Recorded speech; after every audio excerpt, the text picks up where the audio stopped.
சுவாமியே சரணமையப்பா. சபரிமலை நடை ஆகஸ்ட் மாத பூஜைக்காக எப்ப திறக்கிறாங்கன்னு பாத்தீங்கன்னா ஆகஸ்ட் 16ஆம் தேதி சாயங்காலம் 5 மணிக்கு திறந்து ஆகஸ்ட் 21ஆம் தேதி வரைக்கும் நடை திறந்துதான் இருக்கும். ஆகஸ்ட் 21ஆம் தேதி அரிவராசனத்தோட இரவு நடை அடைக்கப்படும். புக்கிங் ஸ்லாட்ஸ்லாம் ஓப்பன்ல தான் இருக்கு. சபரிமலை யாத்திரை போறவங்க கண்டிப்பா புக் பண்ணுங்க.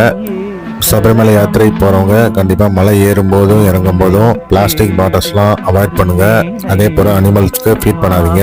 சென்னையில இருந்து போறவங்க கண்டிப்பா ட்ரெயின்ல போறவங்க செங்கனூர் ரயில்வே ஸ்டேஷன்ல இறங்குங்க. அதற்கான ட்ரெயின் திருவனந்தபுரம் சென்ட்ரல், சென்னை சென்ட்ரல்ல இருந்து கிளம்பும்.